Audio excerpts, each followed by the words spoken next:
भारत सरकार ने देश के 14 राज्यों में एक साथ ताबड़तोड़ कार्रवाई करते हुए पाकिस्तान से चलने वाले शहजाद भट्टी गैंग के पूरे नेटवर्क को तबाह कर दिया है। और ऐसा दावा करते हुए 17 अगस्त के दिन देश के गृह मंत्री अमित शाह ने खुद ट्वीट करके यह जानकारी देश को दी कि 12 अगस्त के दिन यानी कि 15 अगस्त को स्वतंत्रता दिवस पर एक बड़े आतंकी हमले की प्लानिंग कर रहे इन लोगों को देश भर के अंदर 12 अगस्त को बड़ा ऑपरेशन चलाया गया, जिसमें से 200 से ज्यादा लोगों को गिरफ्तार किया गया, 250 से ज्यादा लोगों को हिरासत में लिया गया। देश के 14 राज्यों में इस कार्रवाई को अंजाम दिया गया और जिन लोगों को गिरफ्तार किया गया उनके पास से आईडी, ग्रेनेड, पाकिस्तान से जो वहां की ऑर्डिनेंस फैक्ट्री है वहां से बनी हुई, इसके अलावा पिस्टल है,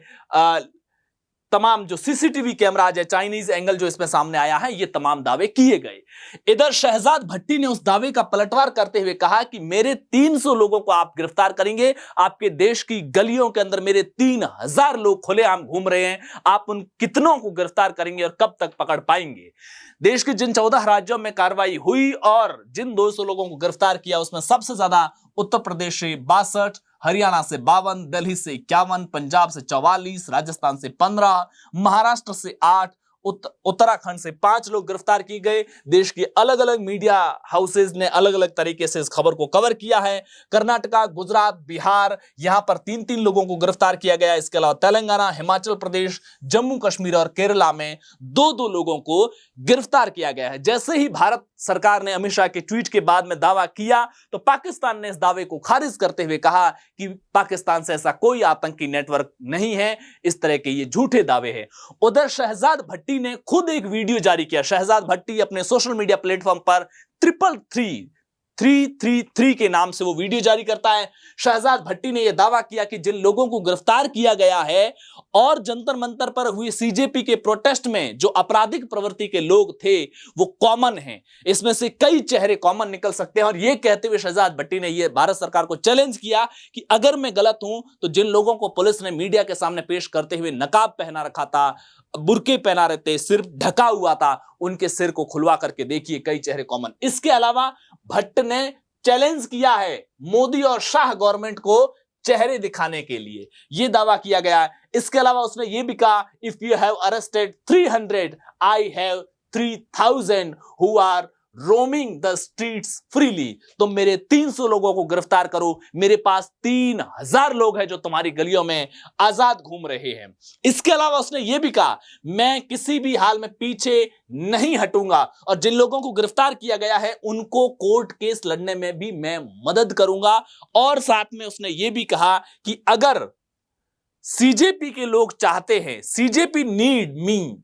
दे कैन कॉन्टेक्ट मी। अगर सीजेपी भी चाहते हैं कि देश भर में उनके लोगों के खिलाफ जो एफआईआर हो रही है उसमें अगर कानूनी लड़ाई में मेरा सहयोग चाहिए तो मैं उसमें भी सहयोग करने को तैयार हूं। हालांकि ये अलग अलग मीडिया हाउसेज ने खबर छापी, लेकिन प्रिंट की जो मैं द प्रिंट की खबर आपको दिखा रहा हूं उसने इस वीडियो की बहुत ज्यादा पुष्टि करने को लेकर दावा नहीं किया है। एक सेफ साइड लेकर के क्विंट चला है। बड़ा सवाल ये उठता है कि आखिरकार शहजाद भट्टी है कौन और शहजाद भट्टी गैंग भारत के अंदर काम कैसे करता था, इस बात को समझना बहुत जरूरी है। सबसे पहले आप नक्शे पर यह समझिए कि जब हम भारत और पाकिस्तान का नक्शा देखते हैं तो भारत के अंदर ये जैसे भारत का नक्शा है, ये राजस्थान है, राजस्थान के बाद में ये पंजाब है, भारत के पास वाला जो ये पाकिस्तान वाला पंजाब है वहां का रहने वाला है शहजाद भट्टी। 2012, 13, 14 तक माफी चाहूंगा, वो समय आने तक शहजाद भट्टी चोरी और डकैती जैसे छोटे छोटे अपराधों में पाकिस्तान के पंजाब प्रांत में अपराधी था। लेकिन शहजाद भट्टी की सोशल मीडिया पर जो प्रेजेंस थी, सोशल मीडिया पर वो जिस तरीके की वीडियोस बनाता था, उससे पाकिस्तान की इंटेलिजेंस एजेंसियां काफी प्रभावित हुई और धीरे धीरे पाकिस्तान की आईएसआई को यह लगा कि यह व्यक्ति जो अभी आपराधिक केसों में पाकिस्तान के अंदर भी उसी टाइप का आदमी है।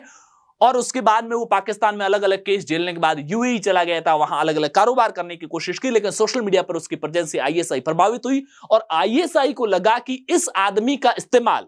हम भारत के अंदर जो पाकिस्तान की सीमा से सटे हुए राज्य हैं। गुजरात वाला ये एरिया है, राजस्थान के अंदर बाड़मेर, जैसलमेर, बीकानेर और गंगानगर तक वाला एरिया है, पंजाब वाला एरिया है, फिर ऊपर कश्मीर वाला एरिया है जो पाकिस्तान से लगता हुआ इलाका है। वहां पर भी हम शहजाद भट्टी का इस्तेमाल कर सकते हैं इसकी इस काबिलियत की वजह से। कौन सी? सोशल मीडिया पर उसकी जो प्रेजेंस है, जिस तरीके से खुद को एक हीरो के तौर पर वो सोशल मीडिया पर पेश करता है, आपराधिक बैकग्राउंड और क्रिमिनल काम करके अपना रोजी रोटी चलाने वाला व्यक्ति भी जिस तरीके से अपनी सोशल मीडिया प्रेजेंस रखता है, आईएसआई ने उसे एक टूल के तौर पर इस्तेमाल करते हुए यह किया कि शहजाद भट्टी के पाकिस्तान में अलग अलग सोशल मीडिया अकाउंट्स बनाए गए।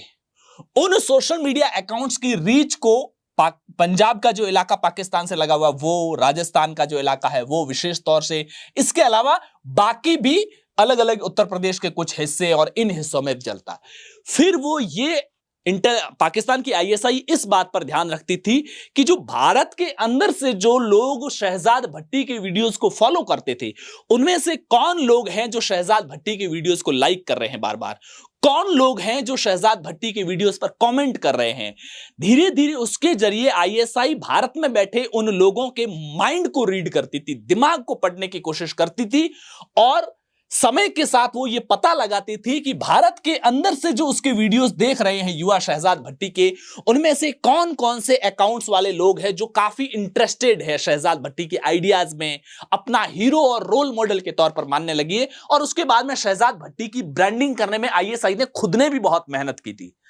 फॉर एग्जाम्पल, उदाहरण लीजिए, मैं एक व्यक्ति के तौर पर शहजाद भट्टी की वीडियोस को बहुत लाइक करता हूं, मैं एक हीरो के तौर पर मानता हूं शहजाद भट्टी को और उससे बहुत मोटिवेट फील करता हूं, मेरे मन में उसके लिए बहुत कुछ सम्मान या जो भी भावना हो।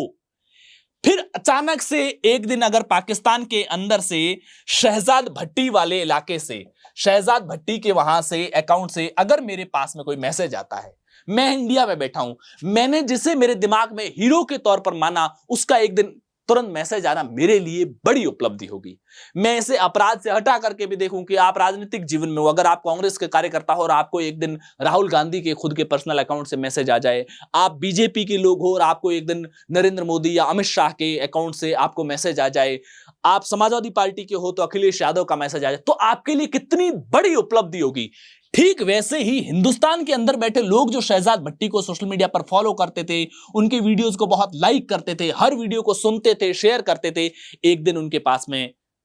शहजाद भट्टी के अकाउंट से मैसेज आता था, उसके लिए बड़ी खुशी की बात होती थी। फिर बातचीत आगे बढ़ती थी, धीरे धीरे धीरे उनकी दोस्ती करवाई जाती थी और उसके बाद में उन लोगों का इस्तेमाल किस काम में किया जाता था? पाकिस्तान से जो भारत के इलाके, जो बॉर्डर इलाके सटे हुए, राजस्थान का जो ये बाड़मेर, जैसलमेर, बीकानेर, गंगानगर, फिर पंजाब और कश्मीर वाला, इस इलाके में बॉर्डर के उस साइड से ड्रोन के जरिए हथियार आते थे, ड्रोन के जरिए नशे की खेप आती थी, ड्रोन के जरिए पैसे आते थे। तो वो जो पैसे ड्रोन के जरिए जहां गिराए जाते थे, वहां से उन लड़कों का इस्तेमाल किया जाता था। कुछ पैसे साथ में भेज करके, 5,000 7,000 रुपए भेज करके उनको यह कहा जाता था कि यहां पर जो ड्रोन से ये चीज गिरेगी, आपको यहां से उठानी है और फला जगह ले जाकर के देनी है। यानी कि भारत में सोशल मीडिया के जरिए जिन लोगों को अपने जाल में फंसाया जाता था, उनको एक कुरियर बॉय की तरह इस्तेमाल किया जाता था। कुछ समय जब कुरियर बॉय की तरह इस्तेमाल किया जाता था, तो फिर उसको आगे अगले स्टेप में भी काम लिया जाता था। उनको, जैसा मैंने पिछली खबर में भी बताया था कि सीसीटीवी पकड़े गए। असल में आईएसआई ये टास्क देती थी कि भारत के जो महत्वपूर्ण जगह है, वो हो सकता है आर्मी की जगह हो या जो भी महत्वपूर्ण जगह हो, उन जगहों पर आप क्या करेंगे, उनको कुछ एक्स्ट्रा पैसे दिए जाते थे। उसके आसपास कोई दुकान खोल लीजिए, उसके आसपास कोई भी दूसरा काम शुरू कर दीजिए और उस बहाने से आप वहां पर एक सीसीटीवी फुटेज कैमरा लगाइए। उस सीसीटीवी कैमरा से आसपास की सारी चीजें रिकॉर्ड होती रहेगी। और चूंकि वो चाइनीज ब्रांड के स्पेशल बताए जाते थे कि आप इसी ब्रांड का कैमरा लगाएंगे, और चाइना के जरिए उनके पास में उसकी लाइव फीड जाती थी। कई जगह ऐसे भी टास्क दिए जाते थे जहां पर इनको खुद जाकर के, जैसे किसी कोई कॉलोनी है, उस कॉलोनी के जस्ट बाहर, अगर वो मिलिट्री कॉलोनी है, मिलिट्री के लोग वहां ज्यादा रहते हैं, इंटेलिजेंस और डिफेंस के हिसाब से महत्वपूर्ण है, या हमारी कोई रक्षा डिफेंस से जुड़ी हुई, हथियारों से जुड़ा हुआ कोई रिसर्च इंस्टीट्यूट है, उसके आसपास है, जैसी भी इंपॉर्टेंट जगहों के आसपास सीसीटीवी लगवाने का उनको ठेका दिया जाता था। ये लोग पैसे के लालच में आकर के उस काम को भी करते थे। तो ये मोटे तौर पर आईएसआई और शहजाद भट्टी गैंग का काम करने का तरीका था। अब सवाल उठता है कि भारत को इस बात का कैसे पता चला और उन्होंने इस नेटवर्क को कैसे तोड़ा। दरअसल हुआ यह था कि 5 से 7 मई को ऑपरेशन गैंग बस्ट चलाया गया देश भर के अंदर। ऑपरेशन गैंग बस्ट देश भर के अंदर यह ऑपरेशन चलाया गया। लगभग 48 घंटे 2 दिन तक चले इस ऑपरेशन के अंदर देश के अंदर 1014 जगह पर छापेमारी की गई और इस छापेमारी के अंदर जिन 448 लोगों को गिरफ्तार किया गया था टोटल, उन 448 में से 9 लोग ऐसे, बाद में पूछताछ जब इन सब लोगों से हुई तो उस पूछताछ में 9 लोग ऐसे निकले जिनका संपर्क इसी शहजाद भट्टी गैंग से था। जैसे ये 9 लोग शहजाद भट्टी गैंग से निकले और इनसे पूछताछ में जो इंफॉर्मेशन निकली उसके आधार पर भारत की सुरक्षा एजेंसियों ने अपनी कार्रवाई को आगे बढ़ाया और आगे बढ़ाते हुए मई महीने के आखिर में 8 और लोगों को गिरफ्तार किया गया था। जून महीने के अंदर जालंधर से 3 लोगों को गिरफ्तार किया गया था जो जासूसी का काम किया करते थे, पंजाब के जालंधर से गिरफ्तार हुए। इन सारी पूछताछों से एक चीज जो पूरा का पूरा शहजाद भट्टी नेटवर्क का इकोसिस्टम था वो जांच एजेंसियां समझ चुकी थी। इसके बाद में लगभग 2 महीने तक इन सुरक्षा एजेंसियों ने पूरी तैयारी की, 14 राज्यों के अंदर इन नेटवर्क की पूरी जानकारी जुटाई, रियल टाइम इंटेलिजेंस के आधार पर काम करते हुए 12 अगस्त 2026 को देश के 14 राज्यों में एक साथ कार्रवाई करते हुए उन्होंने इस गैंग का पूरा जो नेटवर्क है वो ध्वस्त करने का दावा किया है। बहरहाल भारत का अपना दावा है कि उन्होंने इस नेटवर्क को ध्वस्त कर दिया है। उधर पाकिस्तान शहजाद भट्टी के पाकिस्तान में होने के किसी भी दावे को स्वीकार नहीं कर रहा है। उधर शहजाद भट्टी ने तो यह तक कह दिया कि 300 को गिरफ्तार करोगे, मेरे तो 3000 लोग तुम्हारे यहां खुलेआम घूम रहे हैं। हालांकि